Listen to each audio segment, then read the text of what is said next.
देश में संविधान, सामाजिक न्याय एवं धार्मिक स्वतंत्रता को लेकर एक बार फिर से बहस तेज हो चुकी है। भारत मुक्ति मोर्चा एवं राष्ट्रीय मुस्लिम मोर्चा ने राष्ट्रपति के नाम ज्ञापन सौंपकर 11 सूत्री मांगों पर तत्काल कार्रवाई की मांग की है। इंदौर कलेक्टर कार्यालय पर दिए ज्ञापन में मॉब लिंचिंग, धार्मिक स्थलों पर हमले एवं अल्पसंख्यकों के उत्पीड़न जैसे मुद्दों को प्रमुखता से उठाया गया है।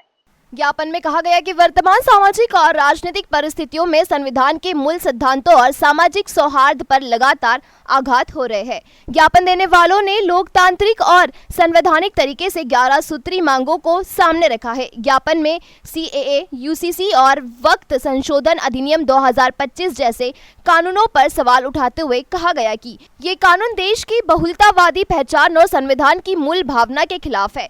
इस कानून को वापस लेने की मांग की गई है। इसके साथ ही धार्मिक स्वतंत्रता से जुड़े संविधान के अनुच्छेद 25, 26, 27, 28 और 29 का पूर्ण पालन सुनिश्चित करने की मांग उठाई गई है।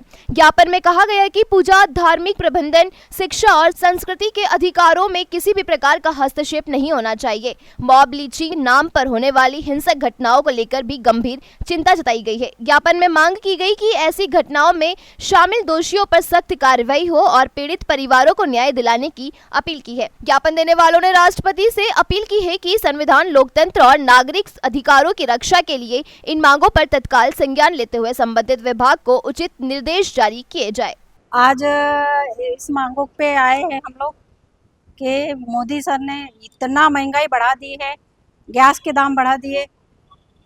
पहली बार तो EVM से पूरा वो करके चुन के आते सभी जगह और वादे करते हैं। वादे करने के बाद ये सब सोना मत खरीदो, अभी गैस सिलेंडर महंगा कर दिए, लेट मिलता है। गांव वालों की परेशानी कितनी बड़ी है। मतलब आप बोलते हो कि मैं भारत पूरा ऐसा कर दूंगा और उल्टा ही हो रहा है सब। गरीबों की आफत होती है ना। गैस सिलेंडर है, ये अभी नए मीटर लगे हैं, उसमें बिल ज़्यादा आ रहे हैं। तो जिनके पास पैसा है वो तो पटा ही देंगे, लेकिन ये रोजी रोटी खाने का बस वो रहता है उनका, तो मीटर अभी गर्मी में पंखे चलते, कूलर चलते हैं, तो कितना पटाएंगे? पटा सकते हैं क्या गरीब लोग? अपना खुद का ही तो वो कर सकते हैं इतनी महंगाई में। पहले गरीब लोग आलू और प्याज से गुजारा करते थे, लेकिन वो भी महंगा कर देते हैं। तो गरीब लोगों की आफत है। तो ये सब मोदी के विरोध में नहीं है। उनके जो कानून चलाते हैं ना, जैसे हमारा संविधान के विरोध में कितनी सारी चीज़ें उल्टा पलट करते हैं। तो संविधान के उसमें भी हमको कानून वो गैर कानून वो करते हैं। आपका परिचय? साथियों, आज हमारे 2 ज्ञापन थे, बहुजन मुक्ति पार्टी और भारत मुक्ति मोर्चा और राष्ट्रीय मुस्लिम मोर्चा के माध्यम से।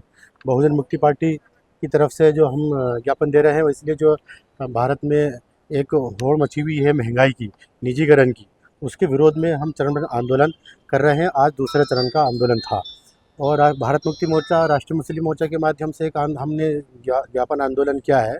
उसका कारण ये है कि जो माइनॉरिटीज़ के ऊपर अन्याय अत्याचार हो रहे हैं, उसके विरोध में हमने ये ज्ञापन राष्ट्रपति जी महोदय के नाम दिया है।